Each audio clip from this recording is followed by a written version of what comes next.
Assalamualaikum dan selamat sejahtera. Hari ini kita akan teruskan pembelajaran bagi subjek reka bentuk dan teknologi tahun 5 bersama-sama dengan cikgu. Untuk hari ini kita akan belajar satu tajuk di bawah unit yang ketiga, iaitu pengaturcaraan, iaitu asas reka bentuk pengaturcaraan. Teruskan bersama dengan cikgu. Sebelum itu, mari kita lihat standard kandungan untuk tajuk kita pada hari ini, iaitu 6.3 Asas Reka Bentuk Pengaturcaraan.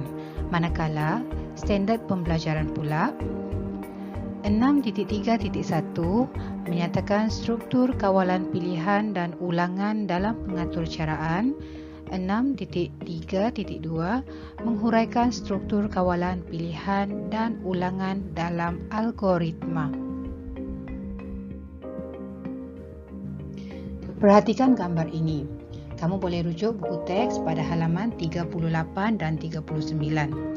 Ada 3 orang murid dan seorang guru sedang berbincang bagaimana nak buat robotik ataupun pengaturcaraan yang ada dalam robotik tersebut. Jom kita lihat apa yang kita akan belajar pada hari ini.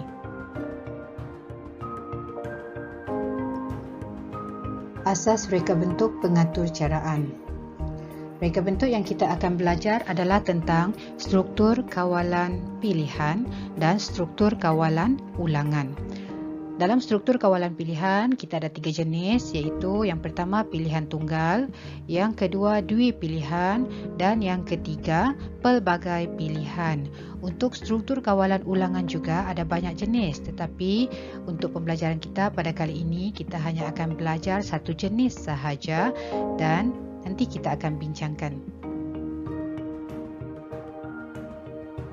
Baiklah, mari kita lihat struktur kawalan pilihan. Struktur kawalan pilihan ialah satu langkah yang mempunyai 2 atau lebih set tindakan sebagai pilihan untuk dilaksanakan. Sebagai contoh, mari kita lihat pilihan yang ada pada mesin layan diri yang membolehkan kita membeli minuman yang berlainan. Perhatikan pada gambar.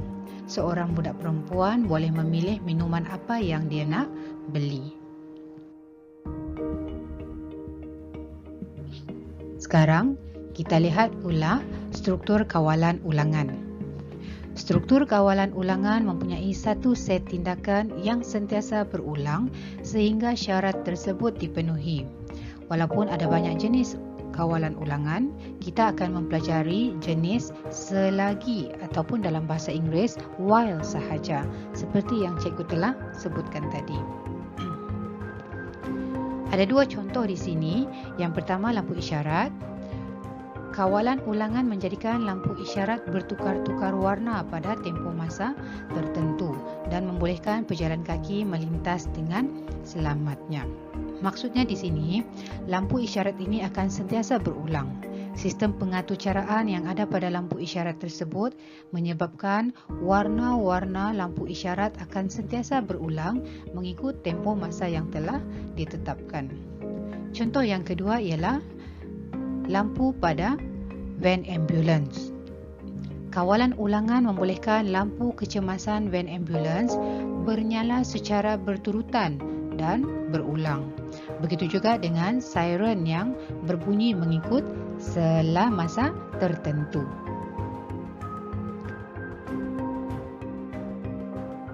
Sekarang, mari kita lihat struktur kawalan pilihan dan ulangan dalam algoritma. Apakah itu algoritma? Algoritma merupakan langkah-langkah untuk menyelesaikan masalah atau melaksanakan set tugasan. Mari kita lihat contoh untuk struktur kawalan pilihan. Jonis mengajar Alia proses untuk meminjam buku. Alia perlu masuk melalui pintu hadapan perpustakaan dan mencari buku yang dikehendaki. Apabila telah menjumpai buku tersebut, Alia perlu membawa buku berkenaan ke kaunter untuk dipinjam sebelum keluar dari perpustakaan. Kita lihat tata cara membuat pinjaman buku. Yang pertama, masuk melalui pintu hadapan perpustakaan. Kedua, cari buku dengan berpandukan kategori. Yang ketiga, membawa buku ke kaunter pinjaman. Yang keempat, serahkan buku dan kad perpustakaan di kaunter pinjaman. Yang kelima, semak tarikh pemulangan yang tercatat pada kad perpustakaan. Yang keenam, keluar dari perpustakaan dengan membawa buku yang dipinjam. Ini adalah langkah-langkah ataupun tata cara membuat pinjaman buku. Algoritma boleh dijelaskan melalui pseudocode ataupun carta alir. Kita lihat satu persatu. Di sini adalah contoh pseudocode berdasarkan algoritma yang diberikan. Kalau kamu dapat perhatikan dalam pseudocode, dia menggunakan perkataan-perkataan ataupun arahan-arahan mudah. Sebab pseudocode ini adalah set pernyataan yang menyerupai bahasa atau cara komputer ataupun arahan pendek. Kita dapat perhatikan di sini, arahan-arahannya adalah mula, ditulis menggunakan huruf besar dan dihitamkan. Seterusnya, masuk ke dalam perpustakaan. Perkataan masuk hendaklah ditulis menggunakan huruf besar. Seterusnya, cari buku yang dikehendaki. Cari mesti tulis menggunakan huruf besar. Jika buku dijumpai, maka pergi ke kaunter untuk dipinjam. Seterusnya, tamat. Seterusnya, keluar dari perpustakaan. Dan yang terakhir adalah tamat, pun menggunakan huruf besar. Pseudocode ini adalah berdasarkan kepada algoritma tadi. Kita lihat pula contoh carta alir. Carta alir di sini adalah menggunakan situasi yang sama seperti pseudocode, tetapi dalam carta alir kita menggunakan gambar rajah yang menggunakan simbol-simbol geometri untuk menunjukkan langkah-langkah dalam algoritma. Simbol-simbol ini nanti kita akan ataupun nanti cikgu akan terangkan kemudian apakah maksud setiap simbol. Kalau kita dapat perhatikan di sini terdapat beberapa simbol yang digunakan. Di antaranya ialah berbentuk diamond, ada anak panah, ada berbentuk empat segi dan seterusnya. Di sini kita boleh lihat pada carta alir dia menggunakan arahan-arahan yang ringkas juga. Mula dimulakan dengan perkataan mula dan diakhiri dengan perkataan tamat. Bentuk diamond digunakan jika terdapat pilihan. Cuba kita lihat mula, selepas itu masuk ke dalam perpustakaan, kemudian cari buku, kemudian jumpa buku yang dikehendaki. Jika ya, pinjam buku di kaunter pinjaman. Jika tidak, keluar dari perpustakaan. Kemudian tamat.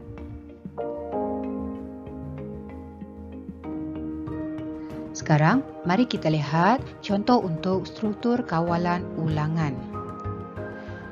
Jonis dan rakan-rakan mempunyai latihan sukan di padang sekolah. Mereka perlu beratur di trek larian. Cikgu mengarahkan mereka agar membuat larian sebanyak 3 pusingan untuk memanaskan badan. Ingat ya, perlu membuat larian sebanyak 3 pusingan. Kita lihat pada contoh pseudocode. Mula, kemudian beratur di trek larian. Seterusnya, berlari perlahan mengelilingi trek. Kemudian, selagi belum cukup 3 pusingan, teruskan larian. Tamat selagi dan yang terakhir, tamat. Struktur kawalan ulangan selagi digunakan apabila bilangan ulangan pada arahan tidak diketahui. Maksudnya untuk struktur kawalan ulangan kita menggunakan perkataan selagi sekiranya bilangan ulangan itu belum cukup. Mari kita lihat pula contoh carta alir. Di sini lebih mudah untuk kita faham. Daripada mula, kemudian beratur di trek larian, kemudian berlari perlahan mengelilingi trek.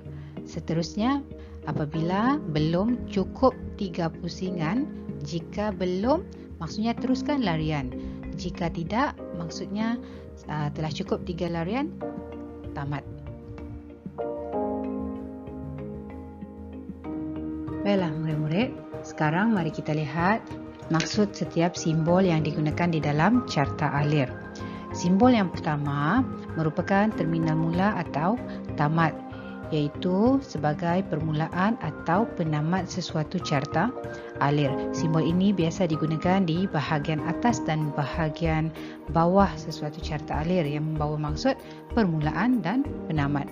Simbol yang kedua adalah input atau output, berfungsi untuk membaca input atau memaparkan output. Simbol yang ketiga adalah proses. Simbol ini digunakan untuk arahan memproses input. Simbol yang keempat adalah syarat, digunakan untuk menguji syarat sama ada ya ataupun tidak untuk langkah-langkah yang kita nak sampaikan. Seterusnya adalah anak panah yang membawa maksud menunjukkan aliran aktiviti. Baiklah murid-murid, setakat ini dahulu pembelajaran kita untuk hari ini. Sekian dan terima kasih daripada cikgu. Semoga kita berjumpa lagi untuk tajuk yang berikutnya. Bye-bye.